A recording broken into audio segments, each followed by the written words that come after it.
आज कहा राजन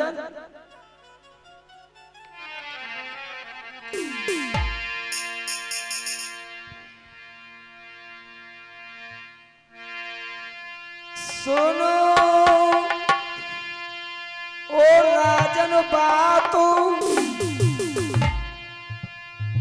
करियो मत घात तो ये समझाऊं। सबसे पहले तो से मैं 3 वचनन को बंधवाऊं।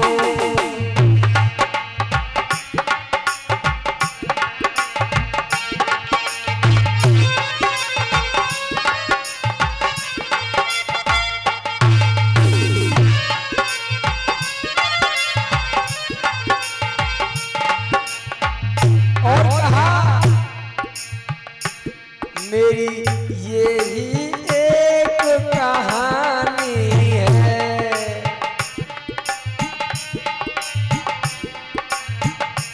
तेरी सुनी बड़ी राजधानी है।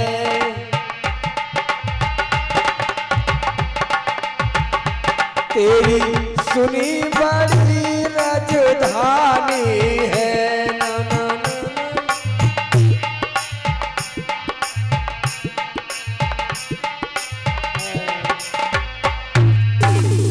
हमने सुना था राजन तुम बहुत बड़ी राजधानी में रहते हो, बहुत बड़े दानी हो।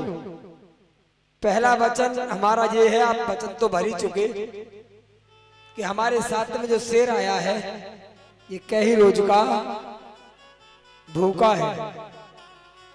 इतने वचन सुन के राजा ने कहा महाराज आप बोलो क्या चाहिए इसको, मिष्टान या एक से एक अच्छा कोई भोजन, 56 प्रकार के भोजन कि नहीं ये भोजन। राजा ना आप जानते हो शेर क्या खाता है, शेर मांस खाता है। क्या मांस का आहार करता है। महाराज फिर कि आपके घर में जो इकलौता पुत्र है, बेटा है, आपके बेटे का हमारा शेर भोजन करना चाहता है। अब मने कैसे करे, दरवाजा में बंद गया। महाराज ठीक है दिया।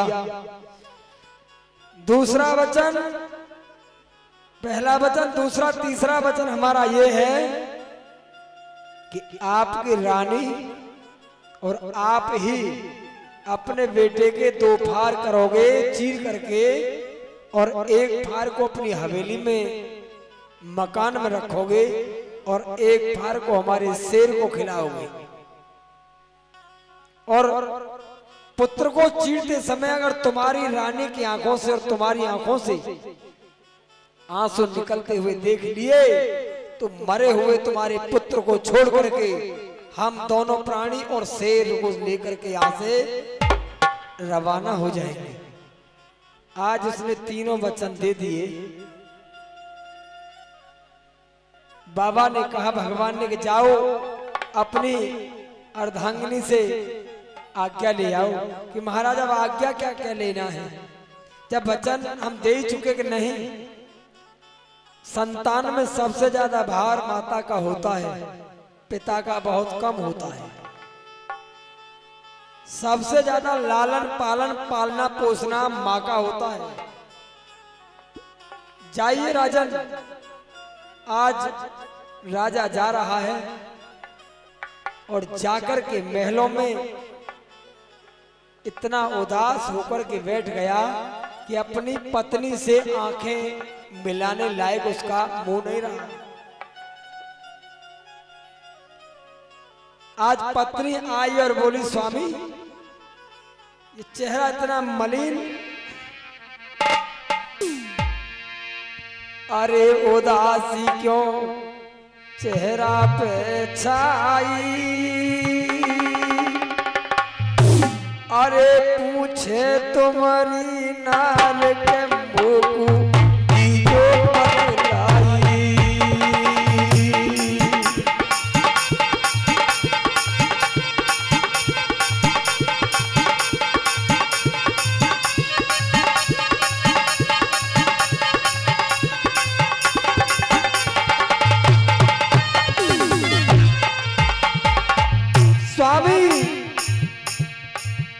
ऐसो अरे ऐसो क्या अधर्म कर डारो,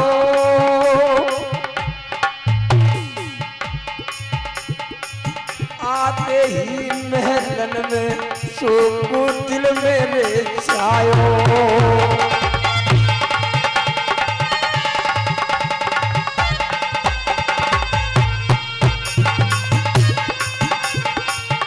और हरिहर बोलो मेरे भाई,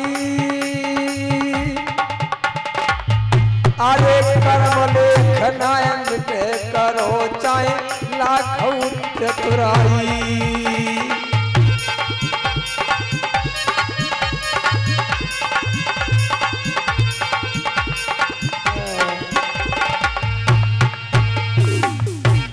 बोले बांके बिहारी लाल की। आज राजा ने फिर भी नहीं बताया, बताए कैसे? बड़ी तपस्या करके बड़े बड़े कष्ट सह करके एक संतान का मुंह देखा था और उसको भी हार चुका त्रिवाचा में, वो भी मरवाने के लिए।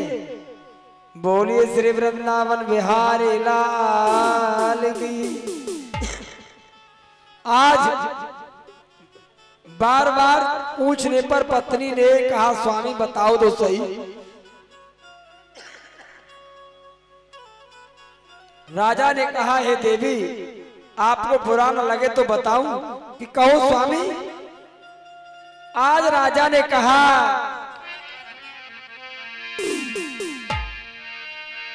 अरे सुन पतिव्रता नार रे,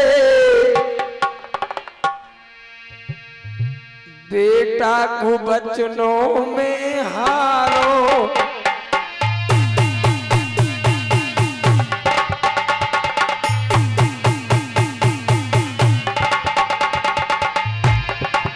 आज पत्नी बुखार की दवाई देख रही है स्वामी। मतलब दो साधु द्वारे पे आए हैं, अपने साथों में देवी एक शेर को लाए हैं।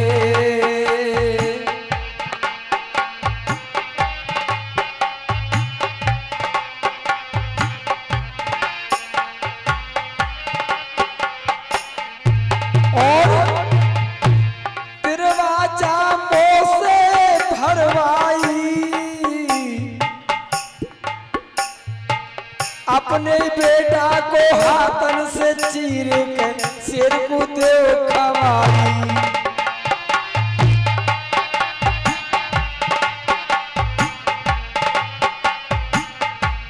अरे मैं वहां के मैं उनसे हामी भरे आयो, के उनसे हामी कर आयो, आकर के महलन मेरी मोकू शोक बड़ो आयो।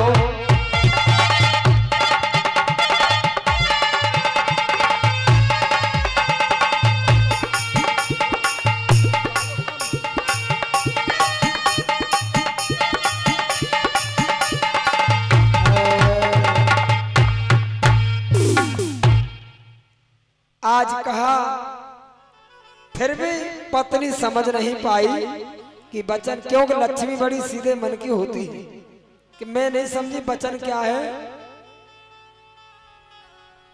आज कहा कि दो साधु द्वार पर आए हैं देवी, और उन साधु के संग एक शेर है, और उनका शेर वो कई रोज का भूखा है। और ये देवी उस शेर के लिए मैंने बहुत अच्छे अच्छे भोजन बताए, पर नहीं, उन्होंने कहा कि तुम्हारे घर में जो इकलौता तुम्हारा पुत्र है रतन, उसी का हमारा शेर आज भोजन करेगा। और देवी मैंने न जाने मेरे दिमाग में क्या आया, मैंने हाँ कर दी।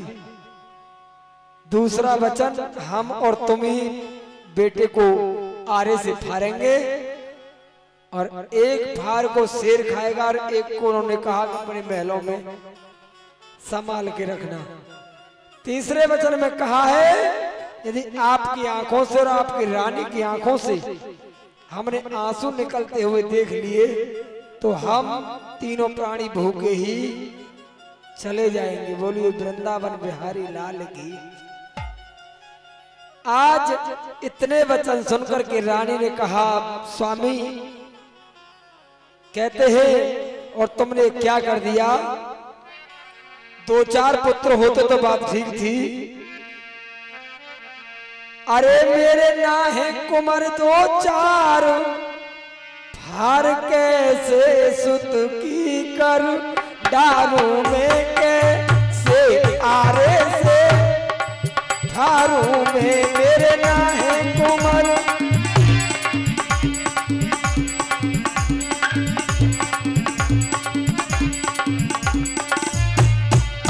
और कहा रानी ने कैसे साधु में दर्द पिया, अरे कैसे साधु में दर्द पिया। कहते हैं स्वामी दयाविन संत कसाई होता है, वो कैसे साधु है, जो वचन आपसे मांग लिया कैसे साधु में दर्द पिया, जो वचन आपसे मांग लिया। और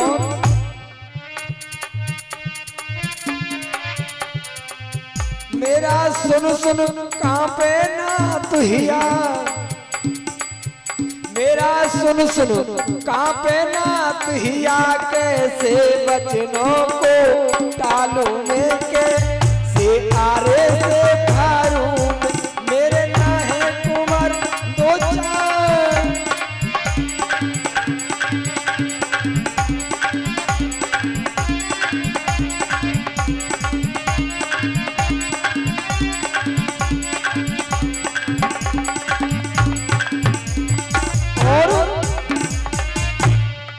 स्वामी मेरे एक ही घर पे छोना है, छोना बेटा। अरे मारे एक ही घर पे छोना है, दोनों के बीच खिलौना है।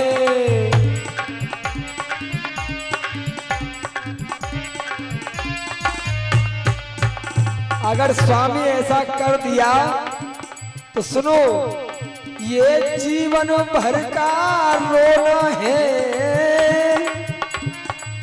हमारे जीवन भर का रोना है। कैसे बचनों को टालू में कैसे आरे से फारू में मेरे ना है कुमरो।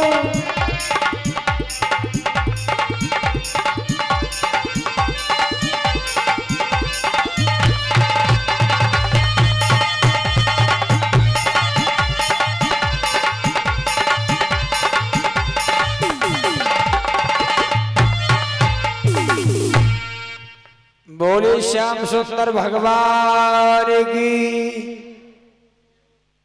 आज प्रियतम नार ने कहा रानी ने स्वामी कहते हैं पतिव्रता स्त्री का यही धर्म है, चाहे अच्छा हो जाए चाहे भूल से बुरा हो जाए, और जिसमें स्वामी की खुशी हो वही होना चाहिए। स्वामी मैं आपके वचनों को कदाचित टालूंगी नहीं।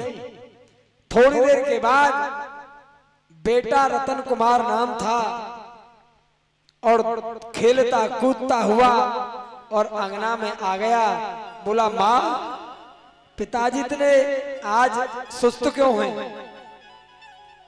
माँ ने कहा बेटा कोई बात नहीं कि नहीं माँ, देखो उस परम पिता परमात्मा ने बेटा के हृदय को इतना टाइट बना दिया, इतना समझा बुझा करके अंदर शक्ति दे दी कि बेटा सुन करके कुछ नहीं कहेगा।